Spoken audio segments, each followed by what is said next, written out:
हमारी पृथ्वी पर 7 नहीं बल्कि 8 कॉन्टिनेंट है और इस कॉन्टिनेंट की लोकेशन आपको आश्चर्य कर देगी। 2017 में ऑफिशियली अनाउंस हुआ कि न्यूजीलैंड की सरफेस असल में एक माउंटेन रेंज का एक ऊपरी हिस्सा है। 95% हिस्सा आज भी समुद्र की गहराइयों में डूबा हुआ है और 5% हिस्सा एक आइलैंड की फॉर्म में है जिसे हम न्यूजीलैंड कहते हैं।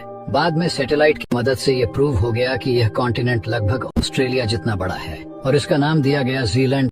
जीलैंडिया को सुपर कॉन्टिनेंट गोंडवाना का पार्ट माना जाता है जो कि 83 मिलियन साल पहले टूटकर अलग हो गया था। एस्ट्रोनॉमर्स ने 28 मार्च 2023 में पृथ्वी के पास एक दूसरा चंद्रमा की खोज की है और ये अभी से नहीं बल्कि 100 BC से हमारे ग्रह के चक्कर लगा रहा है। इस चांद का नाम 2023 FW13 के नाम से जाना जाता है जो असल में एक एस्टेरॉयड है। इसका ऑर्बिट बहुत बड़ा है जहां यह मंगल ग्रह के आधे रास्ते और शुक्र के आधे रास्ते तक फैलता है, लेकिन मून की तरह यह पृथ्वी के हमेशा चक्कर नहीं लगाएगा। यह पृथ्वी के ऑर्बिट में 2100 साल पहले ग्रेविटी के कारण फंस गया था और ये उम्मीद की जा रही है कि साल 3700 तक पृथ्वी के ऑर्बिट से बाहर निकल जाएगा। इस एस्ट्रॉयड का डायमीटर सिर्फ 65 फीट है, तो ये थोड़ा मुश्किल हो जाता है अपने चांद के मुकाबले इसे एक दूसरा चांद मान लेना, क्योंकि हमारे चांद का डायमीटर तो 34 किलोमीटर है, जिस वजह से इसे रात में खुली आंखों से देखना इम्पॉसिबल है। लेकिन यह हमारे ग्रह का चक्कर लगाता है और एक चंद्रमा के रूप में कार्य करता है। अगर किसी को लगता है कि हम बिना टाइम मशीन यूज किए समय में पीछे नहीं देख सकते, तो आज मैं उसका ये भ्रम तोड़ता हूँ। जिस सूरज को हम रोज देखते हैं वो 8 मिनट पहले का दृश्य होता है, क्योंकि सूरज की किरण पृथ्वी पर पहुंचने में 8 मिनट का समय लगाती है। इसीलिए अगर किसी दिन सूरज गायब भी हो जाए तो हमें उसका पता 8 मिनट के बाद ही चलेगा। अंतरिक्ष में वैज्ञानिक जिस नेबुला को देखते हैं वो 1300 साल पहले की झलक होती है। अभी हमारे सबसे नजदीकी सौरमंडल प्रोक्सिमा सेंटोरी की जो भी झलक हमारे पास है वह 4 साल पुरानी है। हमारी सबसे पास की गैलेक्सी एंड्रोमेडा की जो भी ऑब्जर्वेशन हमारे पास है वह 20 लाख साल पुरानी है।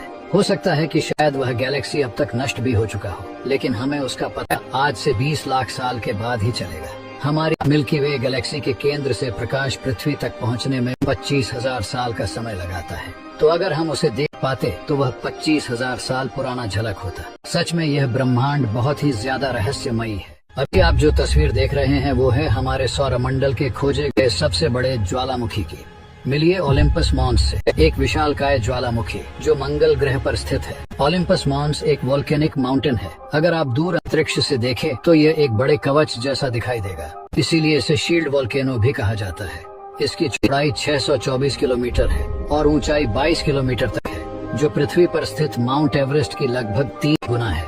इसे पहली बार सन 1971 में नासा के मेरिनर 9 स्पेसक्राफ्ट द्वारा खोजा गया था।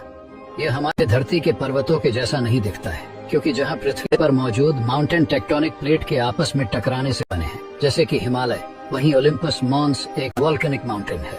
दरअसल मार्स पर ग्रेविटी कम है, जिसके चलते यह माउंटेन इतने विशाल हो पाए। ओलिम्पस मॉन्स करीब 3.5 अरब साल पुराना है। हालांकि वैज्ञानिकों का मानना है कि यह अभी भी सक्रिय हो सकता है। पृथ्वी का एक दिन कैसे बीतता है ये तो आप बखूबी जानते होंगे, पर आपने कभी सोचा है कि मंगल ग्रह का एक दिन कैसा दिखता होगा? नवंबर 2023 में नासा के क्यूरियोसिटी रोवर ने इस नज़ारे को रिकॉर्ड किया था, जो सच में बहुत अद्भुत है। और अब आप खुद इसे देखें।